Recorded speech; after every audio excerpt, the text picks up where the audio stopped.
Sir, വേണ്ട sir. Sir, സൂര്യ,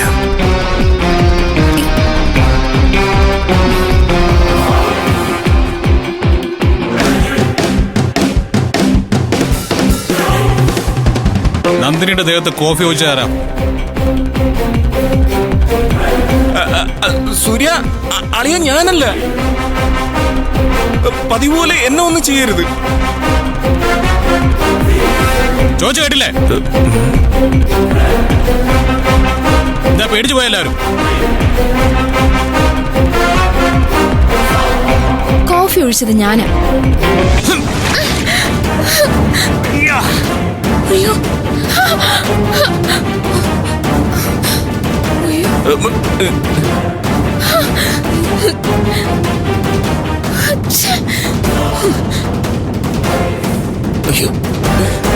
ഇത് നിന്റെ അമേരിക്കൻ സ്റ്റൈലല്ല, തനി കേരള നാടൻ സ്റ്റൈലാ.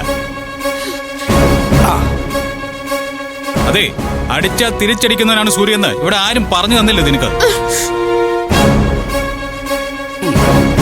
നീ ആരാടി? എവിടെന്നെങ്കിലും നിന്നെ ഇങ്ങോട്ട് കെട്ടിയിറക്കിയാല് അതോടുകൂടി സൂര്യ ഇവിടെ ഉണ്ടാക്കിയ സിസ്റ്റം ഒക്കെ പൊളിച്ചെറിഞ്ഞ് കളയാന്ന് നിന്നോട് ആരാടി പറഞ്ഞേ?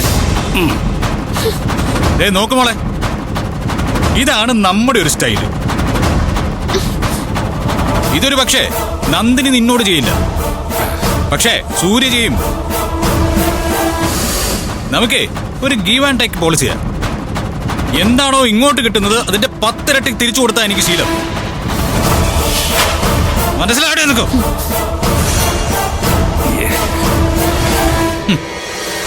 എവിടെ നിന്നോ വന്ന ഒരുത്തി എന്റെ ഭാര്യയുടെ ദേഹത്ത് ചൂട് കോഫി ഒഴിച്ചപ്പോ അത് കണ്ട് ആസ്വദിച്ചു അല്ലേ?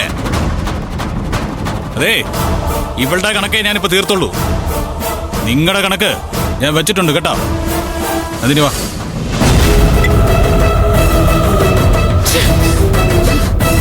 Madam, sorry madam.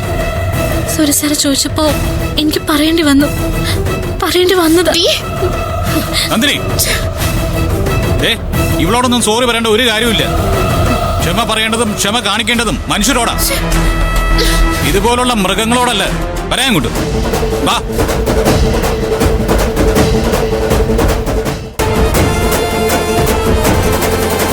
ഞാൻ പറഞ്ഞപ്പോ വിശ്വസിച്ചില്ലല്ലോ, കിട്ടിയപ്പോ വിശ്വസിച്ചല്ലോ.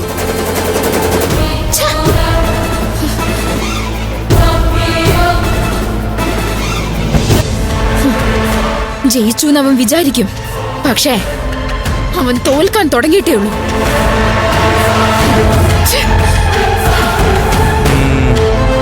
അമേരിക്കൻ സ്റ്റൈലായാലും നാടൻ സ്റ്റൈലായാലും തള്ളു തന്നെ.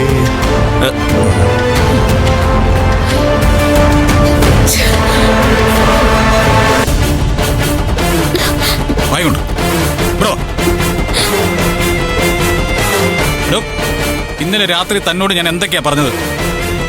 എടോ, താൻ ആരുടെ അടിമയാവാൻ പാടില്ല എന്ന് പറഞ്ഞില്ലേ? എടോ, പറഞ്ഞില്ലെന്ന്?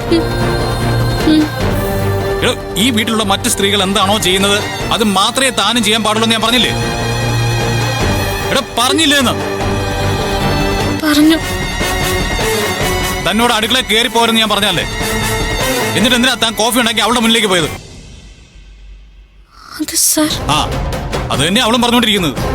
രക്തത്തിലെ അടിമ സ്വഭാവം മാറിയിട്ടേ ഇല്ല. എടോ, ആരെയും താൻ അനുസരിക്കണ്ട.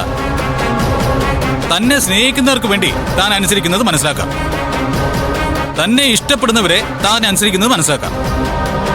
പക്ഷേ തന്നെ വെറുക്കുന്നവരെ, തന്നെ കൊല്ലാൻ നോക്കുന്നവരെ എന്തിനാണോ താൻ അനുസരിക്കുന്നത്?